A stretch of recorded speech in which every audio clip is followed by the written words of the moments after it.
Cricket ലോകം ഉറ്റുനോക്കിയ ഒരു ജീവൻ മരണ പോരാട്ടമായിരുന്നു കൊൽക്കത്തയിലെ ഈഡൻ ഗാർഡൻസിൽ അരങ്ങേറിയത്.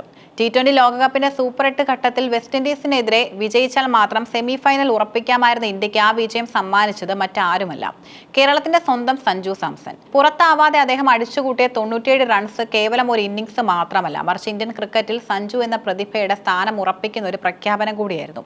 വെസ്റ്റ് ഇൻഡീസിനെതിരായ ഈ മത്സരത്തിൽ സഞ്ജു കുറിച്ച 97 റൺസ് T20 ലോകകപ്പ് ചരിത്രത്തിൽ ഒരു ഇന്ത്യൻ താരം റൺ ചേസിൽ നേടുന്ന ഏറ്റവും ഉയർന്ന സ്കോറാണ്.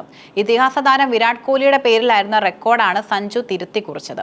2016 ഓസ്ട്രേലിയക്കെതിരെയും 2022 പാകിസ്ഥാനെതിരെയും കോഹ്ലി നേടിയ 82 റൺസായിരുന്നു ഇതിന് മുമ്പത്തെ റെക്കോർഡ്.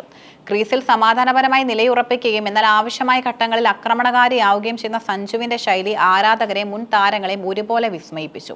ഈഡൻ ഗാർഡൻസിലെ ഗാലറിയിൽ കളി കാണാൻ നേരിട്ടെത്തിയ മുൻ ഇന്ത്യൻ നായകൻ സൗരവ് ഗാംഗുലി സഞ്ജുവിന്റെ പ്രകടനത്തിൽ അതീവ സംതൃപ്തി രേഖപ്പെടുത്തി. മത്സരശേഷം അദ്ദേഹം പറഞ്ഞ വാക്കുകളും ശ്രദ്ധേയമാണ്. സഞ്ജു സാംസൺ വളരെ മികച്ച പ്ലെയറാണ്. വൈറ്റ് ബോളിൽ അദ്ദേഹം സ്ഥിരമായി ഇന്ത്യക്ക് വേണ്ടി കളിക്കണം.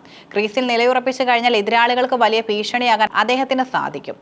സാഹചര്യത്തിനനുസരിച്ച് ബാറ്റ് ചെയ്യാനുള്ള അദ്ദേഹത്തിന്റെ പക്വതയാണ് ഈ വിജയത്തിൽ നിർണായകമായത്. സഞ്ജുവിനെ പോലൊരു താരത്തെ ടീമിൽ സ്ഥിരപ്പെടുത്തേണ്ടതിന്റെ ആവശ്യകതയിലേക്കാണ് ഗാംഗുലി വിരൽ ചൂണ്ടുന്നത്. പലപ്പോഴും ടീമിൽ വരികയും പോവുകയും ചെയ്യുന്ന ഇൻ ആൻഡ് ഔട്ട് രീതി സഞ്ജുവിന്റെ കാര്യത്തിൽ അവസാനിപ്പിക്കണമെന്ന അദ്ദേഹത്തിന്റെ വാദം ക്രിക്കറ്റ് നിരീക്ഷകർക്കിടയിൽ വലിയ ചർച്ചയായിട്ടുണ്ട്. ഈ ലോകകപ്പിൽ സഞ്ജുവിന് അവസരങ്ങൾ ലഭിച്ചത് അത്ര എളുപ്പത്തിലായിരുന്നില്ല. നമീബിയക്കെതിരായ മത്സരത്തിൽ അഭിഷേക് ശർമ്മയ്ക്ക് അസുഖം ബാധിച്ചപ്പോഴാണ് സഞ്ജുവിന് ആദ്യം അവസരം ലഭിക്കുന്നത്. അന്ന് 8 പന്തിൽ 22 റൺസ് എടുത്ത് അദ്ദേഹം പുറത്തായി. ദക്ഷിണാഫ്രിക്കയോട് ഇന്ത്യ വൻ തോൽവി ഏറ്റുവാങ്ങിയതോടെ ടീം കോമ്പിനേഷനിൽ മാറ്റങ്ങൾ വരുത്താൻ മാനേജ്മെന്റ് നിർബന്ധിതരായി.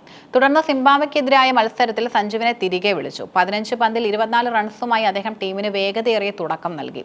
വിൻഡീസിനെതിരായ മത്സരത്തിൽ സമ്മർദ്ദഘട്ടത്തിൽ ക്രീസിലെത്തിയ സഞ്ജു തന്റെ കരിയറിലെ ഏറ്റവും മികച്ച ഇന്നിംഗ്സുകളിൽ ഒന്ന് പുറത്തെടുത്ത് ടീമിനെ സെമിയിലെത്തിച്ചു. വ്യാഴാഴ്ച മുംബൈയിലെ വാങ്കഡെ സ്റ്റേഡിയത്തിൽ നടക്കാനിരിക്കുന്ന സെമി ഫൈനലിൽ ഇന്ത്യ നേരിടുന്നത് കരുത്തരായ ഇംഗ്ലണ്ടിനെയാണ്. സൂപ്പർ 8 എല്ലാ മത്സരങ്ങളും ജയിച്ച ആത്മവിശ്വാസത്തിന്റെ കൊടുമുടിയിലാണ് ഹാരി ബ്രൂക്കും സംഘവും.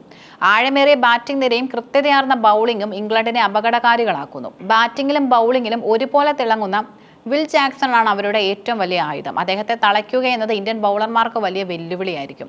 ഇംഗ്ലണ്ടിനെതിരെ കളിക്കുമ്പോൾ സഞ്ജുവിനെ പോലെയുള്ള ബാറ്റർമാർ തുടക്കം മുതൽ ആക്രമിച്ച് കളിക്കണമെന്നാണ് ഗാംഗുലിയുടെ ഉപദേശം. സഞ്ജു സാംസണിന്റെ ഇന്നിംഗ്സുകൾ പലപ്പോഴും ടീമിന് മാച്ച് വിന്നിംഗ് ഇമ്പാക്ട് നൽകുന്നവയാണ്. വെസ്റ്റ് ഇൻഡീസിനെതിരായ മത്സരത്തിൽ വിക്കറ്റുകൾ വീണുകൊണ്ടിരുന്നപ്പോഴും പതറാതെ സ്കോർ ഉയർത്തിയത് അദ്ദേഹത്തിന്റെ മാനസിക കരുത്തിനെയാണ് സൂചിപ്പിക്കുന്നത്. ഒരു മലയാളി താരം ഇന്ത്യൻ കുപ്പായത്തിൽ ലോകകപ്പ് വേദികളിൽ റെക്കോർഡുകൾ തകർക്കുന്നത് കേരളത്തിലെ കായിക പ്രേമികൾക്കും വലിയ അഭിമാന നിമിഷമാണ്. സഞ്ജുവിന്റെ ബാറ്റിംഗ് മികവ് ഇന്ത്യയെ സെമി ഫൈനലിൽ എത്തിച്ചിരിക്കുകയാണ്. ഇംഗ്ലണ്ടിനെതിരായ പോരാട്ടത്തിലും സഞ്ജു ഇതേ ഫോം തുടരുകയാണെങ്കിൽ ഇന്ത്യക്ക് ഫൈനൽ പ്രവേശനം എളുപ്പമാകും. ഗാംഗുലിയെ പോലുള്ള ഇതിഹാസങ്ങളുടെ പിന്തുണ സഞ്ജുവിന് വരും മത്സരങ്ങളിലും കൂടുതൽ ആത്മവിശ്വാസം നൽകും. മുംബൈയിലെ വാങ്കഡയിൽ സഞ്ജുവിന്റെ ബാറ്റിംഗിൽ നിന്ന് മറ്റൊരു വെടിക്കെട്ട് കൂടി പിറക്കുമോ എന്നാണ് ഇപ്പോൾ ലോകം ഉറ്റുനോക്കുന്നത്.